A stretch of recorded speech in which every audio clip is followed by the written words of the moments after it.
नमस्कार। खिलजी द्वारा चित्तौड़ विध्वंस के बाद चित्तौड़ को मुस्लिम कब्जे से मुक्त करने वाले राणा हमीर सिंह के पुत्र महाराणा क्षेत्र सिंह उपाख्य खेता का विवाह बूंदी के हाड़ा लाल सिंह की बेटी के साथ तय हुआ। धूमधाम से बूंदी में ही विवाह संपन्न हुआ। विवाह उत्सव के बाद हुए दरबार में महाराणा खेता ने अपने ससुर का परिचय अपने कवि बारू बारहट से करवाया और कहा कि इन्हें हमारे पिताश्री महाराणा हमीर सिंह ने अपना बारहट बनाया था और इन्हीं की माता बरबड़ी तो साक्षात जगदम्बा का अवतार थी। उन्हीं के आशीर्वाद से चित्तौड़ का उद्धार हुआ था। इस पर बारू ने विनम्रता से उत्तर दिया कि मैं तो याचक हूं, राजपूतों के सम्मुख हाथ फैलाने वाला। यह अलग बात है कि आज के दौर में चित्तौड़ के महाराणा के अलावा कोई राजपूत पृथ्वी पर मुझे दिखाई ही नहीं देता, इसलिए केवल इनसे ही मांगता हूं, इनके अतिरिक्त किसी और से नहीं लेता। बात हाड़ा लाल सिंह को चुभ गई, किंतु उस समय तो खून का घूंट पीकर रह गए।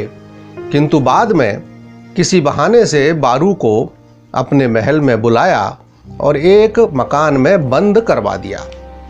महाराणा जब अपनी नवपरिणीता पत्नी के साथ चित्तौड़ लौट गए, तब बूंदी नरेश हाड़ा लाल सिंह ने बारू को अपने पास बुलवाया और कहा, तुमने कहा कि तुम राजपूतों से ही लेते हो, हम भी राजपूत हैं, अतः तुम्हें हमसे भी कुछ लेना होगा। यदि नहीं लोगे तो तुम्हारी खैर नहीं है। बारू ने कुछ सोचा, कुछ विचार किया और फिर कहा, ठीक है महाराज, मैं आपसे भी ले लूंगा, लेकिन मेरी एक शर्त है कि पहले आप वह स्वीकार करें जो मैं आपको दूंगा। लाल सिंह ने कहा, ठीक है, मुझे मंजूर है, लेकिन अब तो यह नाक का सवाल है, तुम्हें हमसे भी लेना ही होगा। तुमने यह कैसे कहा कि तुम्हारी नजर में केवल चित्तौड़ वाले ही राजपूत हैं? बारू वापस उस मकान में पहुंचे जहां उन्हें बंदी बनाकर रखा गया था और अपने सेवक भाट युवक से कहा कि मैं अपना सर काट कर तुम्हें दूंगा, तुम उसे ले जाकर हाड़ा राजा को दे देना। लड़का डर गया तो बारू ने कहा, यह हमारी कौम के मान सम्मान का सवाल है, तुझे यह काम करना ही होगा। भाट नौजवान विवश हो गया।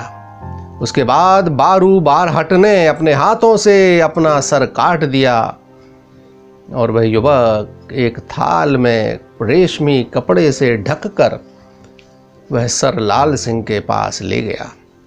लाल सिंह को काटो तो खून नहीं जैसी स्थिति हो गई। उन्हें बेहद शर्मिंदगी महसूस हुई, किंतु अब जो हो गया उसे वह बदल तो सकते नहीं थे। उधर महाराणा को जब यह वृतांत ज्ञात हुआ तो उन्हें बेहद गुस्सा आया और उन्होंने बूंदी पर चढ़ाई कर दी। कई दिनों तक लड़ाई होती रही, लेकिन बूंदी के गढ़ को जीता न जा सका। इस पर महाराणा मुंह में तलवार दाबकर स्वयं किले की दीवार पर चढ़े। ऊपर पहुंच तो गए, लेकिन अकेले कर ही क्या सकते थे। वीरता पूर्वक युद्ध करते हुए स्वर्ग सिधारे। अपने चारण की खातिर उन्होंने अपने प्राण न्योछावर कर दिए। यह प्रसंग दर्शाता है कि उस काल में इन चारण कवियों का राजाओं की नजर में कितना सम्मान था। सिसोदिया कुल दीपक अपनी ही ससुराल वालों के हाथ मारे गए। चित्तौड़ के सैनिकों के क्रोध का ठिकाना न रहा और उनकी क्रोधाग्नि से लाल सिंह हाड़ा भी बच नहीं पाए, मारे गए। उनकी बेटी अर्थात महाराणा की पत्नी हाड़ी महारानी भी महाराणा के साथ सती हुई। महाराणा खेता के बाद उनके बेटे महाराणा लक्ष्य सिंह उपाख्य लाखा गद्दी नशीन हुए। बूंदी के हाड़ा लाल सिंह के मारे जाने के बाद उनका पूरा परिवार तितर बितर हो गया था। किसी तरह हिम्मत जुटाकर लाल सिंह के पुत्र जैत सिंह और नौब्रह्म महाराणा लाखा के पास पहुँचे और विनम्रता से निवेदन किया कि जो कुछ हुआ उसमें हमारा तो कोई कसूर ही नहीं था। फिर भी अगर आप नाराज हैं तो हम हाजिर हैं। यह जान आपकी ही है। आप चाहें तो स्वयं ले लें या अपने दुश्मनों से लड़वा कर ले लें। महाराणा लाखा उनकी बातों से बहुत प्रभावित हुए और बूंदी का राजपाट वापस उन्हें ही सौंप दिया। आधुनिक इतिहासकार इन चारणों द्वारा लिखी गई प्रशस्तियों को इतिहास नहीं मानते, क्योंकि उनमें कल्पना का पुट रहता है। लेकिन हैरत की बात है कि वे उन शिलालेखों को मान्यता देते हैं जिनका आलेख भी ऐसे ही चारणों ने लिखा हो सकता है, जबकि होना यह चाहिए कि उस दौर के इन सरस्वती पुत्रों द्वारा लिखित इतिहास में से सत्य का अंश निकाला जाए, क्योंकि उसमें कल्पना और सत्य दोनों का मिश्रण रहता है। इसी विचार को मान्य करते हुए अंग्रेज इतिहासकार अलेक्जेंडर किनलॉक फोर्ब्स ने 1857 में एक ग्रंथ प्रकाशित किया था जिसका नामकरण किया गया था रासलीला। उक्त पुस्तक में भी इन्हीं चारणों की एक अद्भुत बलिदानी गाथा वर्णित है। गुजरात के महाप्रतापी चालुक्य राजाओं में से एक थे कुमारपाल। वे जैनाचार्य हेमचंद्र जी से अत्यधिक प्रभावित थे। उनके अनेक विवाह हुए, किंतु एक विवाह कुछ अलग कारण से चर्चित है, क्योंकि उसके साथ इन चारणों की बलिदानी गाथा भी जुड़ी है। हुआ कुछ यूं कि कुमारपाल ने मेवाड़ की राजकुमारी से विवाह हेतु अपना खांडा भेजा, किंतु राजकुमारी को ज्ञात था कि चालुक्य राज की नववधू को विवाहोपरांत आचार्य हेमचंद्र जी के सम्मुख जाकर पहले जैन धर्म की दीक्षा लेनी होती है, उसके बाद ही उसका महल में प्रवेश होता है। शैव्य राजकुमारी को यह स्वीकार नहीं था। उसने विवाह से इनकार कर दिया। इस पर कुमारपाल के भाट जयदेव ने जमानत ली और कहा कि उन्हें इसके लिए विवश नहीं किया जाएगा। उसके बाद रानी ने अनहिलवाड़ पट्टन जाना स्वीकार किया। कुछ समय तक तो सब कुछ ठीक ठाक रहा, किंतु फिर जब स्वयं आचार्य हेमचंद्र जी ने राजा को आग्रह किया तो राजा ने भी सिसोदनी रानी से जैन उपासरे में चलने को आग्रह किया।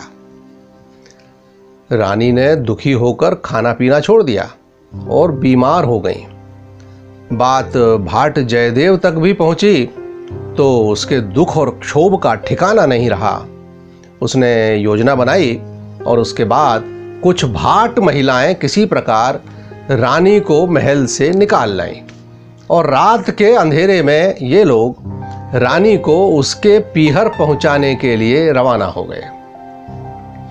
कुमारपाल को यह ज्ञात होते ही वह 2000 घुड़सवारों के साथ चढ़ दौड़ा। जयदेव ने रानी से कहा कि आप निश्चिंत रहें, हम लोग इस सेना को रोकेंगे और आप सुरक्षित ईडर पहुंच जाएंगी। लेकिन रानी को भरोसा नहीं हुआ कि ये 200 लोग कैसे 2000 का मुकाबला करेंगे और उसने आत्मघात कर लिया, अपने कलेजे में खंजर मार लिया। कुमारपाल तो यह जानकारी मिलते ही शर्मिंदा भाव से वापिस हुए, किंतु जयदेव के दुख का तो ठिकाना नहीं रहा। उसने अपने सभी सजातियों को कुमकुम पत्री भेजी जिसमें लिखा था, अपनी जाति की प्रतिष्ठा चली गई है, इसलिए जो मेरे साथ जल मरने को तैयार हों वे आ जाएं। उसके बाद 3 चिताएं सजीं, एक सिद्धपुर में, दूसरी पट्टन से 1 तीर के फासले पर और तीसरी नगर द्वार के बिल्कुल पास। प्रत्येक चिता में 16 भाट सपत्नीक जल गए। पट्टन में आज जो भाट शेष हैं वे एक गर्भवती होने के कारण जलने से बची भाट कुल की महिला के बाद में जन्मे पुत्र के वंशज हैं। तो ऐसे चारण भाटों के लिखे ग्रंथों को एकदम नकारना कहाँ तक उचित है। इसीलिए हम मिस्टर फोर्ब्स लिखित रासलीला के कथानकों को शीघ्र ही दर्शकों के सम्मुख प्रस्तुत करेंगे। पूर्व घोषित पृथ्वीराज चौहान की वीर गाथा भी उसी के कथानक में समाहित रहेगी। यद्यपि इन कथानकों में कल्पना का पुट होगा, बहुतांश कल्पना हो सकती है, लेकिन सत्य भी तो है। उस सत्य का अनुमान करना और उस पर विश्वास करना ही होगा, और कोई साधन नहीं है इतिहास को समझने और जानने का। यह कथानक उस समय के भारत का भी वर्णन करते हैं कि किस प्रकार हम कमजोर हुए, आपस में लड़ कर अपने मान सम्मान का तो ध्यान रखा, किंतु देश को भूल गए। मित्रों, यह सीख हमें लेनी ही होगी। इसलिए इन कथानकों को उसी परिप्रेक्ष्य में देखना और समझना उचित होगा। नमस्कार।